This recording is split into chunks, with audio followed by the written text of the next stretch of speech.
মানে আমি একবার বললাম, আশিস দা এটা কথা হয়ে গেছে না ভাই, তুমি দেখে নাও, এটা যাতে কোনোভাবে না হয়। মাফিয়া, তার মাফিয়া সিন্ডিকেট, কেউ যাতে ছাড় না পায়, এটা একটা আবার বলছি, আশিস ব্যানার্জির মৃত্যু ইনস্টিটিউশনাল মার্ডার, প্রাতিষ্ঠানিক খুন, দোষীদের দৃষ্টান্তমূলক শাস্তি চাই। মাননীয় মুখ্যমন্ত্রীর কাছে আবেদন জানাবো যে এখানে দেখা দরকার, এবং আশিস দার চিঠিতে তো রয়েছে যে ওনার তো কোনো রোল নেই, কিন্তু এই টেন্ডারও কোথা থেকে কোন অফিস থেকে হতো, আর এটা খেয়াল রাখতে হবে, একটা সরকার না চাইলে যেমন দাঙ্গা হয় না, অর্গানাইজ লুট, লিগালাইজ প্লান্ডার। ধরুন এই জেলাতেই তো টুলু মণ্ডল, তাকে সে এক ঠিকাদার তার বিরুদ্ধে কমপ্লেন, মানে একটা মানুষের কমিটমেন্ট কোন জায়গায় যেতে পারে। এবং এই যে লিখেছেন একজন অ্যাটেন্ডেন্টের থেকেও একটা মিষ্টি, মন্ত্রী হিসেবে তো অনেককে চাকরি দিয়েছেন, একটা মিষ্টি পর্যন্ত খাননি। দিস ইজ পলিটিক্যাল কমিটমেন্ট, রাজনৈতিক সন্ন্যাসীর মতো জীবন কাটিয়েছেন। সেই শেষ, মানে তারপরে রাশিদের সাথে কথা হয়নি। শুক্রবার দিন, গতকাল ছিল শনিবার, মানে 14 তারিখ কথা হয়েছিল। সকালবেলা যখন ফোন পেলাম, প্রথমে মনে হয়েছিল যে অবিশ্বাস্য ব্যাপার, এবং তারপর যখন আশিসদার সুইসাইড নোট, সেই সুইসাইড নোটটা দেখলাম, আমি আস্তে আস্তেও দেখছিলাম সুইসাইড নোটটা। সুইসাইড নোটের খুব ইন্টারেস্টিং, মুক্তোর মতো হাতের লেখা, এবং এই যে ছাত্রাবস্থা থেকেই রাজনীতি শুরু উল্লেখ করেছেন। এবং দেখবেন ওইখানে একটা জায়গায় রয়েছে, সর্বদা সব দলীয় অন্যায় মেনে নিতে না পারলেও প্রতিবাদ করতে পারিনি। এবার শুধু আশিস দা না, আমরা এখানে যারা আছি, আমার নেতা অনুব্রত মণ্ডল থেকে শুরু করে স্নেহাশিস চক্রবর্তী, আকরুজ্জামান, এখানে আমাদের অভিজিৎ সিনহা রয়েছেন, চাঁদুদা রয়েছেন, শতাব্দী রয়েছেন, আমাদের রিজু দত্ত এখানে আছে, অসিত মাল আমাদের এমপি রয়েছেন। তো আমরা আশিসদার মতোই আমরাও, মানে পরিস্থিতি ছিল না যে, এবং সেটা উনি লিখে গেছেন, মানে উনি সেটা এখানে লিখে গেছেন এটার মধ্যে। এবং তার থেকেও বড় কথা হচ্ছে যে দেখবেন, আমি এই কারণে চিঠিটা আমার কাছে আরো মানে ভীষণ বেদনাদায়ক এবং হার্ট রেন্ডারিং। আশিসদার সঙ্গে গত কয়েক মাসে যতবার দেখা হয়েছে, কখনো নিজের কোনো কথা বলেননি। আশিসদা যেহেতু প্রাক্তন মন্ত্রী ছিলেন, মন্ত্রীরা বছরে 3 জন করে অ্যাটেন্ডেন্ট পায়, তারপর তিনি ডেপুটি স্পিকার ছিলেন। তো ডেপুটি স্পিকার বা স্পিকার, তাদের জুরিসডিকশনটা হচ্ছে অ্যাসেম্বলি। তো ডেপুটি স্পিকার বা স্পিকার, তাদের জুরিসডিকশন হচ্ছে অ্যাসেম্বলি। মানে আমি একজন ভদ্রলোক সম্পর্কে, মানে আমি মানে যে কবার আশিসদার সঙ্গে গত কমাসে দেখা হয়েছে, এক ভদ্রলোক খালি একটাই কথা বলতো, অন্য কোনো কথা নয়, যে আমার 3 জন অ্যাটেন্ডেন্ট, মানে যেহেতু বিধানসভা শেষ হয়েছে, তো 3 জন অ্যাটেন্ডেন্ট যাদের আমি ঢুকিয়েছিলাম, তুমি ভাই একটু দেখে নাও স্পিকারের সাথে কথা বলে তারা যারে পার্মানেন্ট হতে পারে। মানে অন্য কোনো কথা নয়। মানে আমি একদিন এরকম হলো, ফোনে আশিসদা, সে লাস্ট দিন হয়নি এটা, তার আগেও যেদিন ফোন করলেন, অন্য কথা বাদ দিয়ে প্রথম বললেন যে আমার অ্যাটেন্ডেন্ট গুলো, আমি অলরেডি কথা বলেছি দাদা, কোনো অসুবিধা হবে না। এবারে দেখুন, সমস্যা হচ্ছে যে মানে আমাদের, মানে আশিসদার মৃত্যু অনেক অপ্রিয় প্রশ্নকে তো সামনে নিয়ে আসছে। আশিসদা যে কথা লিখে গেছেন আপনারা তো দেখলেন, যে আমরা কেউই প্রতিবাদ করতে পারিনি।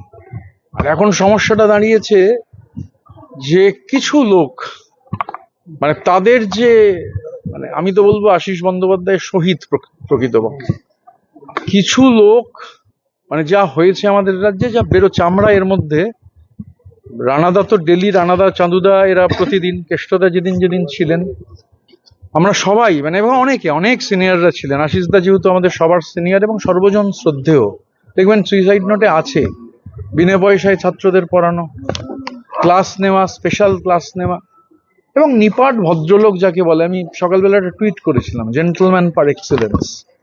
আমার সঙ্গে যতটুকু আশিসদার আলাপ, এবং সব থেকে বড় কথা, আমরা যে আলোচনাগুলো করেছি, আশিসদা নেই কিন্তু বাকিরা যেহেতু আছেন, সেই আলোচনায় এ কথাটাই উঠে এসেছিল, যেহেতু আমরা কেউ পারিনি প্রতিবাদ করতে, যখন প্রতিবাদ করা উচিত ছিল।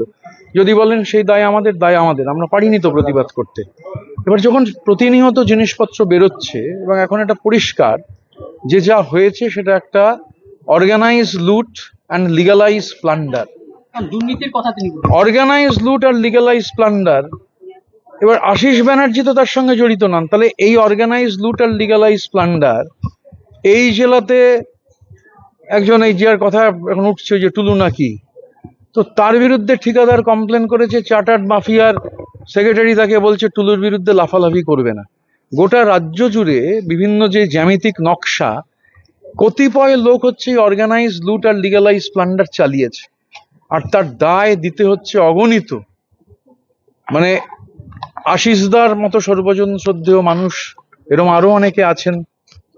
তো যারা করেছে তাদের চটচট শুনতে হওয়া কোনো সমস্যা নয়, কিন্তু যিনি কিছু করেননি, যারা কিছু করেনি, তারা কোন অপরাধে কাদের, মানে ধরুন আশিসদার অ্যাকাউন্ট তো পাবলিক অ্যাকাউন্ট, আশিসদার অ্যাকাউন্টে তো ভোটে হেরে যাওয়ার পর 360 কোটি টাকা ঢোকেনি, 20 দিনে আশিসদার অ্যাকাউন্টে তো 360 কোটি টাকা ডিপোজিট হয়নি। সো কল্ড তৃণমূল কংগ্রেসের যে অ্যাকাউন্টগুলো ফ্রিজ হওয়ার আগে বছরে যে 1300 কোটি টাকার কাছাকাছি সুদ, সেই 1 টাকাও তো আশিস ব্যানার্জি এনজয় করেননি, এখানে কেউ এনজয় করেননি। তাহলে যারাই অর্গানাইজ লুট আর লিগালাইজ প্লান্ডার করলেন, আমি মাননীয় মুখ্যমন্ত্রীর কাছে আবেদন জানাবো যে এখানে দেখা দরকার, এবং আশিসদার চিঠিতে তো রয়েছে যে ওনার তো কোনো রোল নেই, কিন্তু এই টেন্ডারও কোথা থেকে কোন অফিস থেকে হতো, আর এটা খেয়াল রাখতে হবে, একটা সরকার না চাইলে যেমন দাঙ্গা হয় না, একটা সরকার না চাইলে চুরি দুর্নীতি কিচ্ছু হয় না। কে টেন্ডার পাবে সেটাও কলকাতার একটা অফিস থেকে ঠিক করে দেওয়া হতো। তো স্বাভাবিকভাবে অনেক অপ্রিয় প্রশ্ন আমি শুনলাম, মাননীয় মুখ্যমন্ত্রী বৌদির সাথে কথা বলেছেন, বোধহয় আপনার সাথেও মাননীয় মুখ্যমন্ত্রী কথা বলেছেন। আমি ফর্মালি সোমবারই মাননীয় মুখ্যমন্ত্রীকে চিঠি দেবো, কেননা এটা হতে পারে না যে মানে একটা তো মাফিয়া সিন্ডিকেট, সেই মাফিয়া সিন্ডিকেটের মাথায় কাছে কারা আছেন সবাই জানেন। কিছু লোক অ্যারেস্ট হয়েছে, কিছুই করে না, সমাজ সেবা করে, পাহাড় কিনে ফেলেছে, সে জেলে আছে। তো আশিস ব্যানার্জি তো অধ্যাপনা করতেন, আশিস ব্যানার্জি তো পাহাড় কেনেননি, প্রশ্নই ওঠে না।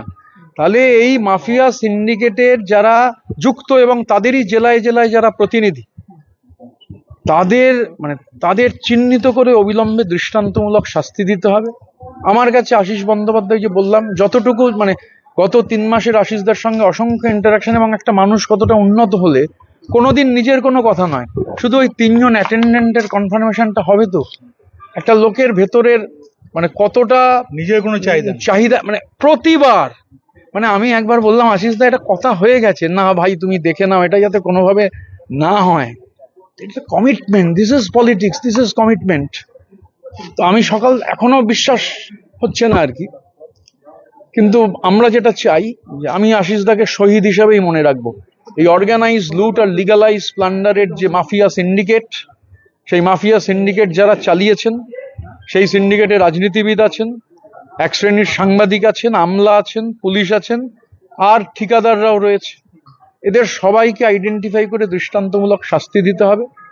আমি মাননীয় মুখ্যমন্ত্রীকে, আমাদের আকরুজ্জামান সাহেব আমাদের অপোজিশনের চিফ হুইপ আমাদের সঙ্গে আছেন, আমরা সোমবারই যৌথভাবে মাননীয় মুখ্যমন্ত্রীকে একটা চিঠি দেবো, আবেদন জানাবো।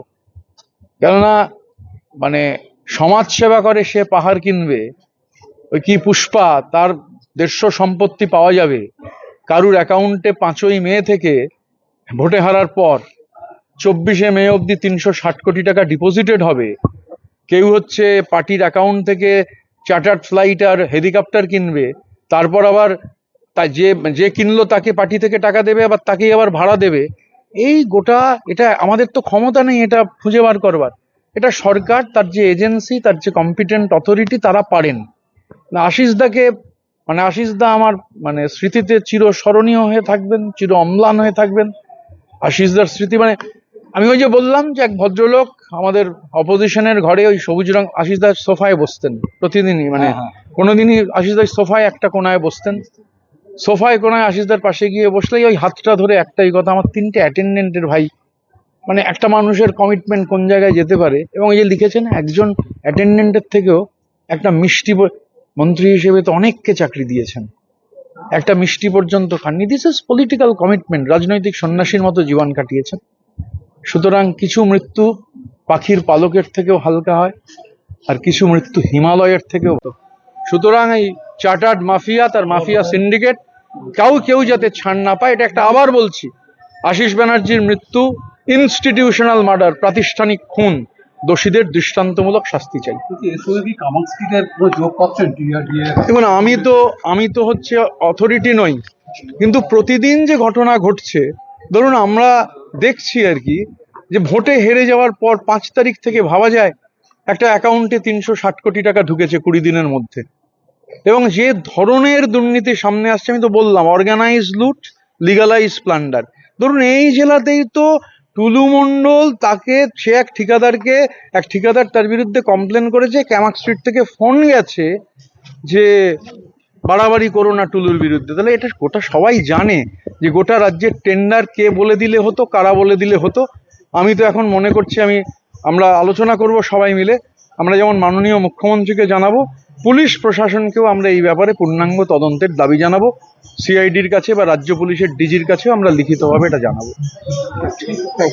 ঠিক আছে,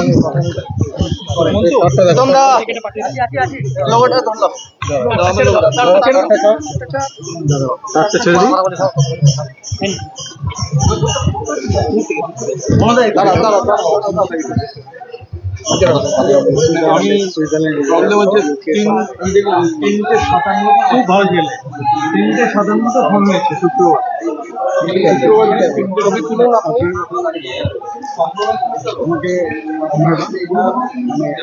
আমি আপনার সাথে বাবা আমাকে বলেছে এখন কি খুব ভালো ব্যবহার করে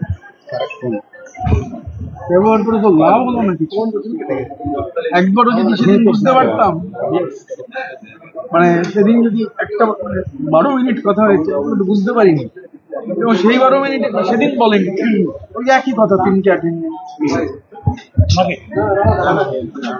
আমরা মানে আমি তো কালকে রাত্রে আমার বাচ্চাটাকে নিয়ে ভিডিও কল শুরু করেছি, আমি তো কিছু বুঝতে পারলাম। ছেলের নাম বোধহয় লেখা রয়েছে, রিকি না নীল নীল মঞ্জুরি রিনি বোধহয়। আমরা আছি এখন। বলছি, মুখ্যমন্ত্রীর সাথে আপনার কথা হলো? মুখ্যমন্ত্রী কি বললেন? মুখ্যমন্ত্রী কি জানালেন? মুখ্যমন্ত্রীর সাথে কথা হয়েছে আপনার? হ্যাঁ, ফোন করেছিল মুখ্যমন্ত্রী? কি বললেন মুখ্যমন্ত্রী? মুখ্যমন্ত্রী দুঃখ প্রকাশ করলেন। সেই জায়গায় আপনার বাবার সুসাইড নোট এখানে লিখে দেওয়া হয়েছে আপনারা ভবিষ্যতে রাজনীতিতে না আসেন। এত বড় মানে অভিজ্ঞ সম্পন্ন রাজনীতিবিদ, তিনি এই কথা লিখছেন। সে জায়গা থেকে কি মনে হচ্ছে যে এটা কি কোনো মতে ভাবে কারো মেলাইন করার যে চেষ্টা লিখে গেছে? কারা মেলাইন করতো বা কি ধরনের? এই প্রসঙ্গে আমি এই মুহূর্তে কিচ্ছু বলতে পারবো না, কারণ আমার এখন সেই মানসিক অবস্থা নেই, একদমই মানসিক অবস্থা সেটা নেই। ভবিষ্যতে রাজনীতি করবেন সেটা সময় বলবে, কিন্তু বাবা কোনোদিনই চায়নি আমি রাজনীতি করি, তো সেই দিকটাও আমাকে ভাবতে হবে। কোনোদিনই চাইনি, এবং আমি রাজনীতি থেকে 100 হাত দূরেই থেকেছি সবসময়, কিন্তু সেটা পরবর্তী ক্ষেত্রে ভাবা যাবে।